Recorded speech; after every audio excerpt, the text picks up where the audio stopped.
ValveTime.net. Hi, and welcome to the ValveTime news for August 2nd, 2015. Each week we bring you the biggest talking points regarding Valve and the community. A pair of updates to the Steam Client Beta and SteamVR released this past week unveiled the Dashboard, a new system-level interface designed for use with the HTC Vive and other virtual reality devices. As Valve mentioned in an announcement post over on the SteamVR Development Hardware Community Hub, this new functionality will later allow users of virtual reality to access any content and system features on their machine without having to take their headset off, making everything viewable on overlays present within the 3D space around them. As you would expect, the first program supported by Dashboard is Steam, which runs using a modified version of Big Picture mode. Like SteamVR's force field-like guidelines, the dashboard works both in and out of games so long as the software in use supports it. Developers looking to create their own overlay for use in the SteamVR dashboard will want to head on over to a GitHub link in the video description to check out the freely available source code. While it's still in the very early stages of development, we're already excited to see the kinds of Minority Report-style interaction SteamVR and the new dashboard could introduce. As Dota fans are no doubt aware, we are currently sat slap bang in the middle of the International 2015 tournament in Seattle. Following a surprisingly exciting wildcard event on Sunday 26, CDEC Gaming and MVP Phoenix both made it through as the 15th and 16th teams, joining the other 14 in the group stages on Monday 27th. Over 4 days up until Thursday 30th of July, the group stages saw every team battle against every other team in either Group A or B, eventually deciding the starting layout for the main event at Key Arena. Despite being easily the most closely matched group stages of any international event, the upper and lower brackets were decided with only a single tiebreaker between Virtus Pro and Team Empire on Thursday evening.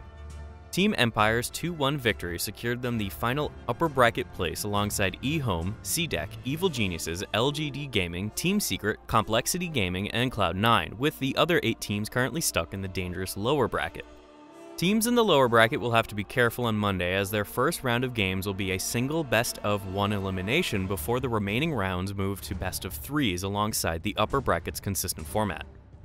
5 days of intense competition then lead us to the lower bracket and grand finals on Saturday, which, given the caliber of play seen from the tournament thus far, you really don't want to miss.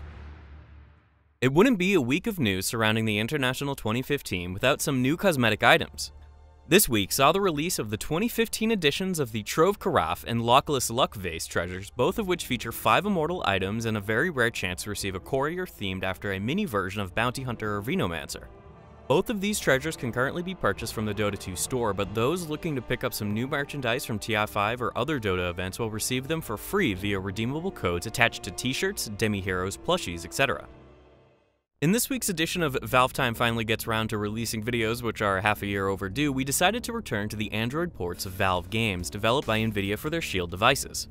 In a pair of new Spotlight exclusive videos, we returned to the ports of Half-Life 2 Episode 1 and Portal, released back in 2014, to try and unearth their secrets the same way we previously did for the Half-Life 2 port back in May of last year.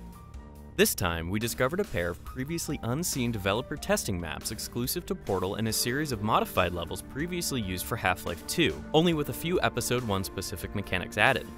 However, we also found a series of exciting new maps within the Episode 1 files, including never-before-seen style guide levels created during the early stages of Episode 2's development and a Wasteland test map which seemingly dates back to one of Half-Life 2's early storylines.